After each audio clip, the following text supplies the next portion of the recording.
Hey guys, Master is back with some Bloodborne for you today, and this is another boss fight that I want to share with you. This is the Great Pthumeru Ihyll Chalice. It is a depth 5, and incidentally it would be, I'd suppose, the last of the Chalice dungeons because it's where you find the Queen. So you need to get a certain amount of items, meet a few requirements, and get certain chalices before you can actually do this one.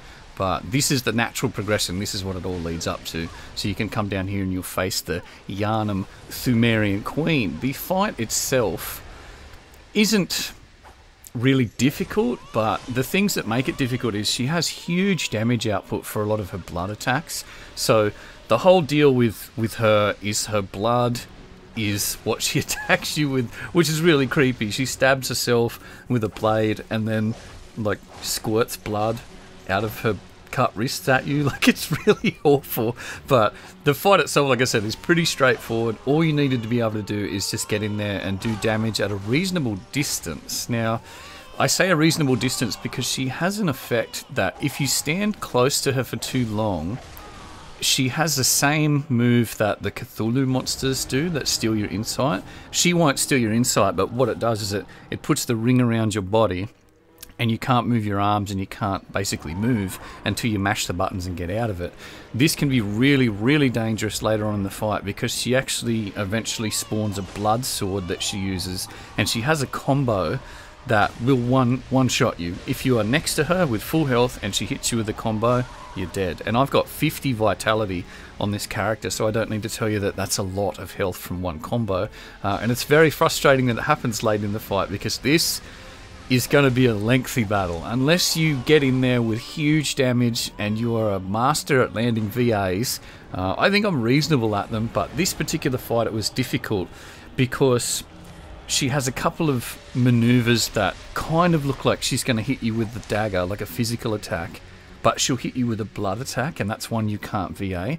So you'll end up eating more damage than you probably should purely by going for VA. So what I ended up doing was slowing it down and just trying to get a strategy where I could do safe damage and not risk being hit by something because I was just constantly fishing to get VAs.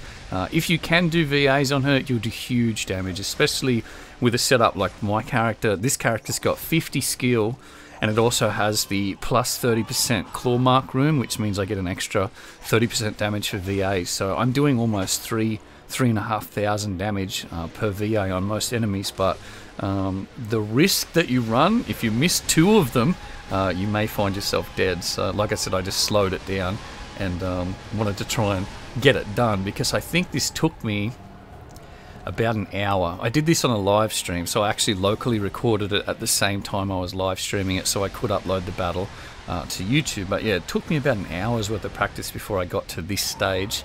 This particular move here is nasty, where she plunges the blood sword down into the ground and spawns those geysers, and if you are hit by the geysers or if you're standing where the geysers were, it starts to rain blood, of course, and that blood will put a rapid poison effect on you, and it builds very quickly, and if rapid poison ticks, you're going to be in a lot of trouble. So definitely have some antidotes equipped, just in case you do get trapped by that.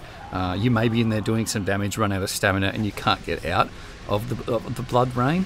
So definitely have some antidotes equipped so you can get rid of the rapid poison effect ASAP. But I don't really know what much more to say about it. It's kind of creepy to have the baby constantly crying. She's got attacks that are fairly easy to see. That one there, I mean, you can see it build up. You see the flaming sort of blood hand, and she plunges it into the ground. All you need to do is just be on the back foot as soon as you see that charge up. But I think one of the biggest problems with this game is you watch a lot of people play and they don't react to what they're seeing. Like, they'll just go in and just attack. You need to be reacting to what you're seeing. That's the key, I think, to a lot of the fights in this game. Not just pushing forward and attacking. You need to be reacting. So when a boss does something, or even just to any enemy, if an enemy does something, you need to react to that accordingly. And it's on you. If you make the mistake, if you do the wrong reaction, you're going to take a lot of damage. You're going to have a bad day. She has a weird item that she drops at the end of this as well. I think I left it in the video, I'm not entirely sure. But It's called the Yharnam stone, and it looks very similar to the flesh of the Vile Blood Queen. Now, if anyone's done that particular quest line, you'll know that you can actually get like a piece of flesh and you can bring the Vile Blood Queen back to life.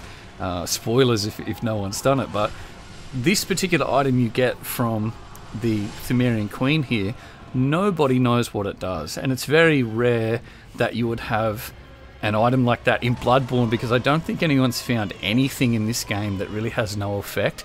Usually you can crack them to create a gem, you can give them to an NPC to get an item or to further a quest line, but right now it's the Yharnam stone and no one knows what it does. So hoping there's more to it. The official Future Press Bloodborne printed strategy guide comes out in about 3 or 4 days, I believe, so hopefully it has something in there about it, and hopefully there's more stuff in there that people haven't discovered, because FromSoft are notoriously good at hiding things inside their games. So hopefully there's more to it. We'd like to see more covenants, maybe some hidden enemies, hidden areas, hidden items, but I'm sure because this game has sold quite well, I think it's sold 1 million copies already, so it's sold quite well, so I think a lot of people have already found a lot of stuff, but hoping that there's more, because I'm really liking this game.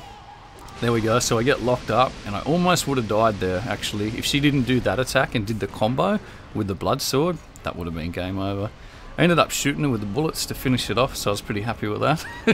And I even do the roar, there you go. But anyway, I hope you enjoyed the video. There's the trophy, there's the item, and until the next one, we'll see you later.